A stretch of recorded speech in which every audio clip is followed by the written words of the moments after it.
Bueno, buenos días a todos. Primero, pues agradezco a la Federación Colombiana de Ginecología y Obstetricia por hacerme esta invitación y acompañarlos en este simposio de actualización de obstetricia y ginecología en enfermería. El tema que me correspondió pues comentarles y hablarles va a ser síndrome ovario poliquístico, un enfoque global. Mi nombre es Paula Camila Villabona, ginecóloga, especialista en reproducción humana y endocrinología ginecológica. Para empezar de ovario poliquístico, pues es importante conocer que es una enfermedad o es una patología muy frecuente en la edad reproductiva. Cerca del 8 al 13% de las pacientes en edad reproductiva tienen este síndrome, y el 70% de estas pacientes generalmente son no diagnosticadas por múltiples razones, alteraciones o dificultades para el diagnóstico, diferentes criterios diagnósticos, diferentes contextos o fenotipos de las pacientes, lo que dificulta un poco el diagnóstico de esta enfermedad. Pero lo más importante es conocer que esta enfermedad tiene implicaciones no solamente reproductivas. A veces nos quedamos en el contexto de las alteraciones reproductivas, como son los ciclos menstruales irregulares, el hirsutismo, los problemas de infertilidad, y dejamos de un lado todas las alteraciones metabólicas y psicológicas que tienen impacto también en estas pacientes y que son parte importante del enfoque global del síndrome ovario poliquístico. Entre las alteraciones metabólicas está la resistencia a la insulina, el síndrome metabólico, el mayor riesgo de presentar una prediabetes, una diabetes, factores de riesgo cardiovasculares y toda la parte psicológica que genera tener un síndrome ovario poliquístico, como trastornos de ansiedad, depresión, alteraciones incluso de los trastornos alimenticios y afectación pues de la imagen corporal que apoya pues todas estas alteraciones psicológicas. Respecto al diagnóstico, no me voy a detener mucho en esto. Usamos los criterios de Rotterdam. Los criterios de Rotterdam actualmente se necesitan 2 de 3 criterios para hacer un diagnóstico de ovario poliquístico. Los 3 criterios son ciclos infrecuentes y o amenorrea, clínica o paraclínica de hiperandrogenismo y ovarios poliquísticos ecográficamente. Sin embargo, lo más importante es saber que yo no puedo diagnosticar un síndrome ovario poliquístico si no he descartado otras patologías que me hagan tener esta misma clínica. ¿Cuáles son esas patologías? Otras alteraciones endocrinológicas, como la hiperplasia suprarrenal congénita, los tumores secretantes de andrógenos, el síndrome de Cushing, y muy importante descartar patología tiroidea e hiperprolactinemia que están asociados con este tipo de manifestaciones clínicas. Por otro lado, es muy frecuente que las pacientes adolescentes nos consulten o vengan a nosotros para una orientación acerca del síndrome ovario poliquístico. Hay que tener claro que una paciente adolescente, la ecografía no hace parte del diagnóstico como tal o no se necesita para hacer un diagnóstico de ovario poliquístico, y la razón es que estas pacientes fisiológicamente un 30 o 40% ecográficamente van a tener un ovario de apariencia multifolicular que se reporta como ovario poliquístico.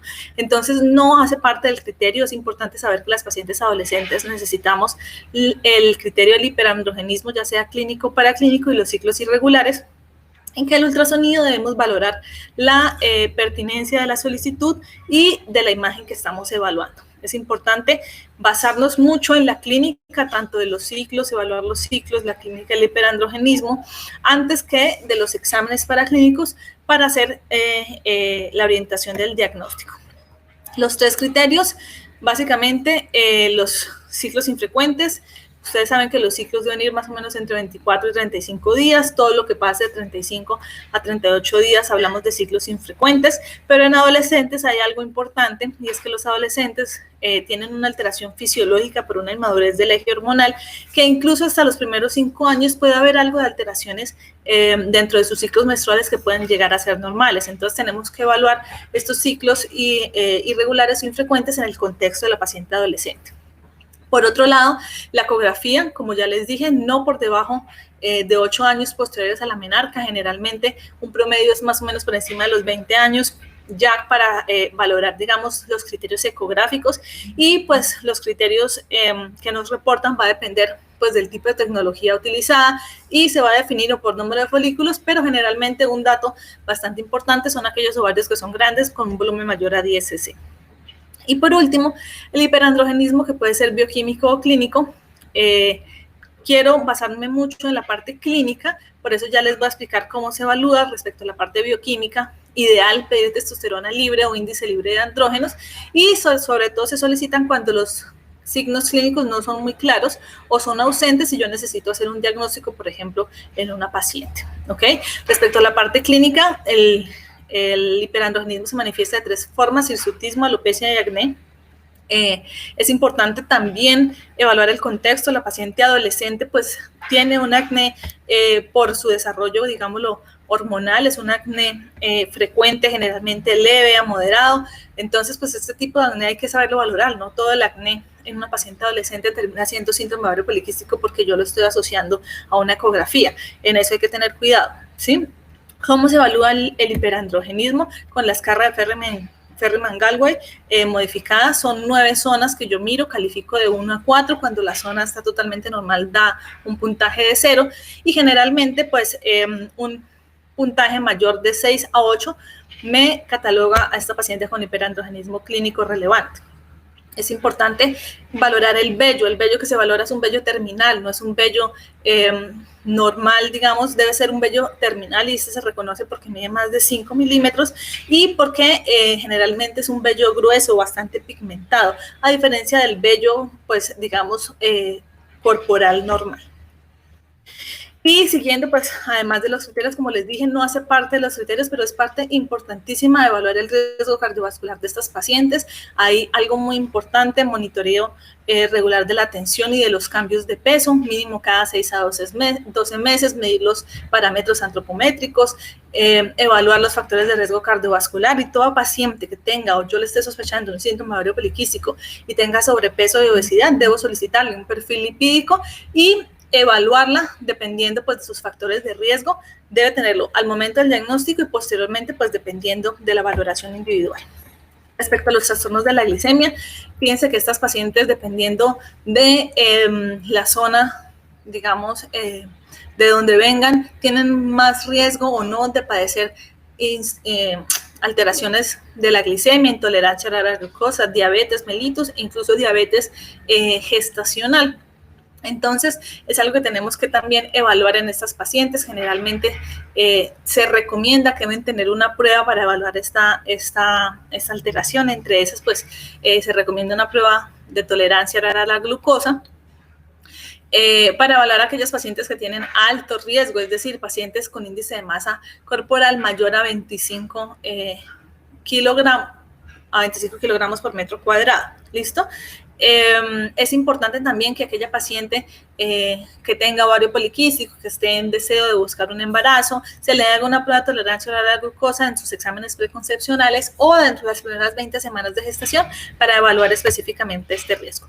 Por último, y no menos importante, el cáncer de endometrio es una paciente que si tiene ciclos infrecuentes va a estar con una exposición continua a estrógenos sin oposición del progestágeno, por lo tanto tienen mayor riesgo de generar cáncer de endometrio, es 2 a 6 veces mayor en mujeres con síndrome ovario poliquístico, por lo que yo debo evaluar. No se recomienda, de hecho, hacer un tamizaje rutinario para cáncer de endometrio, pero si yo tengo una paciente con un endometrio engrosado, con amenorrea prolongada, con sangrado vaginal abundante con obesidad, pues es importante valorar la necesidad o no de hacer una biopsia de endometrio y evaluar este riesgo.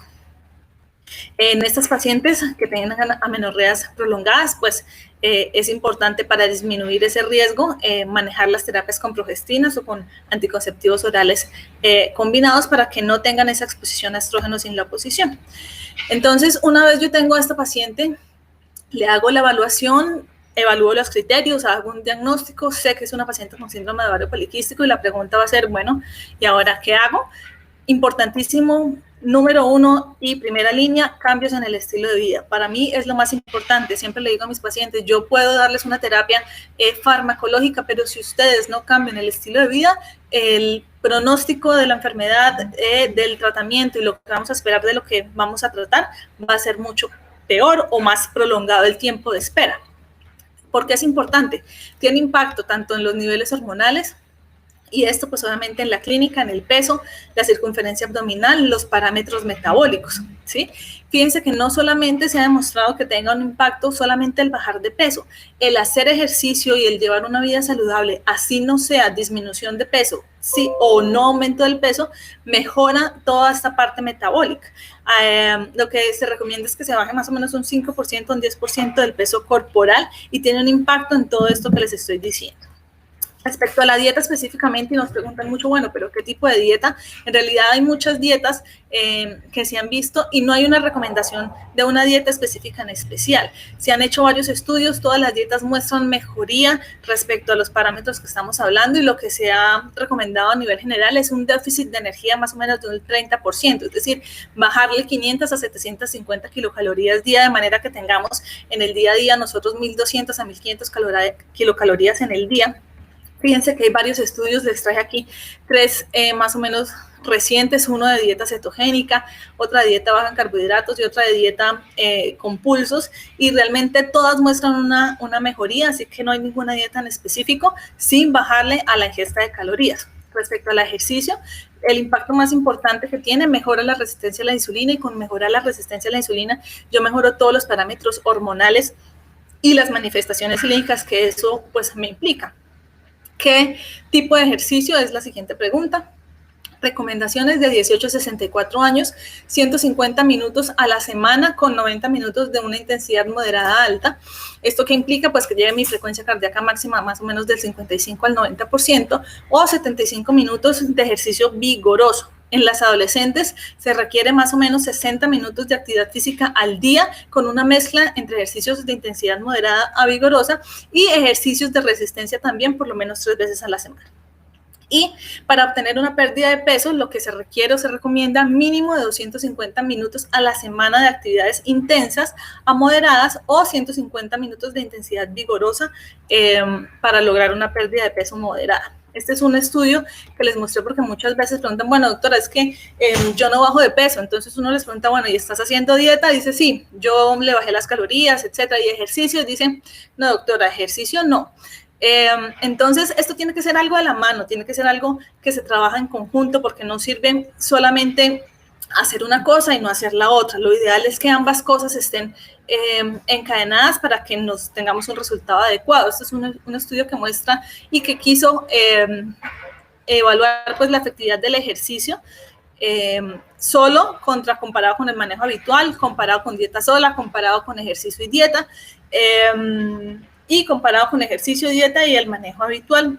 Encontraron 27 artículos, 18 ensayos aleatorios controlados, donde evaluaron que el ejercicio en comparación con el manejo habitual mejora la insulina, el índice de resistencia, todo el perfil lipídico y también la pérdida de grasa corporal y la circunferencia abdominal. ¿Sobre todo en qué pacientes? En pacientes con sobrepeso y con obesidad.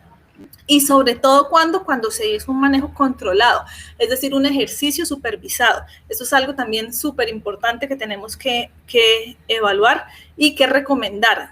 Yo sé que a veces es un poco difícil, pero el ejercicio supervisado genera mejores resultados. Lo que sí tenemos que tener importante o en la cabeza es que la obesidad genera todo este tipo de problemas. Es un problema que me implica alteraciones en toda mi parte metabólica, en toda mi parte funcional. Y si yo no mejoro esto, pues va a ser difícil que un tratamiento farmacológico tenga una buena efectividad y eficacia. Por eso es importante las intervenciones conductuales, mandar a la paciente a la parte de psicología, recomendar un ejercicio supervisado. Fíjense que se muestra mejor disminución de peso cuando hay una terapia conductual asociada, cuando hay un apoyo familiar, cuando se muestra un equipo multidisciplinario, un ginecólogo, un endocrinólogo, un nutricionista, un psicólogo, una enfermera, que nos ayude a manejar toda esta parte de los estilos de vida que para mí es la más importante del síndrome de ovario poliquístico. Por último, y no menos importante, pues vamos a hablar un poquito rápidamente del manejo farmacológico. Hay varios tipos de manejo farmacológico, principalmente anticonceptivos. Después del estilo de vida, pues primera línea, se pueden usar tanto en pacientes adultas como en pacientes adolescentes para el tratamiento de hiperandrogenismo y de ciclos menstruales irregulares. ¿Sí? Siempre veo en la consulta que tendemos a decir, no, empecé, no sé, un anticonceptivo X. ¿Por qué? Porque me lo recomendó fulanita, porque mi amiga lo está tomando. Esto no es así, siempre debe ser supervisado. Fíjense que hay anticonceptivos como el último que les pongo aquí, a 35 microgramos de estradiol más ciploterona, que a veces se recomienda como primera línea, pero hay que evaluar riesgos en poblaciones específicas, incluidos los riesgos tromboembólicos. Entonces, no siempre es el mismo anticonceptivo. Anticonceptivos más otra terapia, siempre por encima de 6 meses, cuando no hemos logrado objetivos con los anticonceptivos más el estilo de vida, ya sea con metformina o ya sea con antiandrogénicos. Y siempre basadas en las recomendaciones pues, de las sociedades, de la OMS, de los anticonceptivos y del uso de los antiandrogénicos. Respecto a la metformina, como les dije, se da principalmente en pacientes en que no hemos obtenido un resultado y sobre todo para pacientes que han mostrado beneficio, que son aquellas pacientes con sobrepeso, con índice de masa corporal por encima de 25. Hay que considerarla en pacientes con diagnóstico pues, del síndrome o sospecha que tengan este tipo de condiciones. Y pues bueno, tener en cuenta los efectos adversos de la metformina, las dosis bajas, la liberación prolongada que a veces se tolera un poco mejor por las pacientes. Respecto a los antiandrogénicos, no digamos que en este momento hay 3 principales, la finasterida, la flutamida y la espironolactona. Aquí en Colombia generalmente tenemos disponible espironolactona, poco se usa finasterida y flutamida. Y es importante que aquella paciente que yo le esté dando espironolactona debe tener una anticoncepción asegurada. Toda paciente que toma antiandrogénicos, preferiblemente anticoncepción asegurada, por favor. ¿Para qué se utiliza? Pacientes que no hemos tenido respuesta, como les dije, o aquellas pacientes que están contraindicados los anticonceptivos o sean más tolerados para el uso del hiperandrogenismo. No hay recomendación realmente sobre tipo ni dosis. La espironolactona hay estudios desde 25, incluso hasta 200 miligramos, una dosis promedio de 100 a 50, 100 miligramos es utilizable, pero pues siempre en compañía de su médico. Y por último, los trastornos de infertilidad. Es una paciente que si sabemos que tiene un síndrome ovario poliquístico y hemos diagnosticado una infertilidad, más de 1 año de búsqueda de embarazo, y no lo ha logrado con relaciones sexuales frecuentes y sin preservativo, o en una paciente menor de 35 o mayor de 35, 6 meses, hay que remitir a esta paciente, hay que asesorarla, hay que decirle, hey, debemos consultar porque es probable que requiera una inducción de ovulación, que ya sea con 3 diferentes medicamentos, que necesitemos verificar otras causas de infertilidad, y son pacientes que muy probablemente vayan a seguimientos foliculares y generalmente les va muy bien si no hay otro factor de infertilidad asociado. Así que puntos claves para recordar: siempre no dejar de un lado las implicaciones psicológicas, reproductivas y metabólicas de estos pacientes. Criterios que utilizamos son los criterios de Rotterdam. Recuerden la variación en los adolescentes. No todo acné en adolescentes es igual a SOP, no todo ciclos infrecuentes o ecografía en las adolescentes es igual a síndrome ovario poliquístico. Hay que tener unas indicaciones específicas para la toma de laboratorios, unos criterios para el reporte de ultrasonido y correcto interpretación y diagnóstico. Siempre evaluar el riesgo cardiovascular metabólico y tener en mente que los cambios del estilo de vida, la dieta, el ejercicio, siempre va a ser la primera línea en estos pacientes y es donde más debemos impactar a nuestras pacientes para que noten un cambio importante en toda la sintomatología que están presentando. Adicionalmente, si tengo ciclos infrecuentes, hiperandrogenismo, los anticonceptivos, la metformina recomendada en características metabólicas específicas, los antiandrogénicos cuando no tenemos respuesta o no se toleran, siempre acompañados si es posible, la parte de la dermatología o dermatocosmética. La terapia antiandrogénica siempre con anticoncepción. No les hablé ahí, bueno, del inositol faltan aún estudios, pero resultados a favor, esto ya es para fertilidad como tal, y pues si es una paciente que le hemos diagnosticado una infertilidad o que le sospechamos una infertilidad con síndrome ovario poliquístico, sabemos que está con síndrome ovario poliquístico, es una paciente que está con ciclos infrecuentes y no ha logrado su embarazo, por favor remitan y asesoren para que esta paciente busque ayuda con un ginecólogo, con un especialista en reproducción, porque va a necesitar probablemente una ayudadita para lograr ese embarazo, pero se puede lograr perfectamente. Esto es todo lo que les quería decir. Muchas gracias por su atención y bueno, espero que sigan disfrutando de este magnífico evento.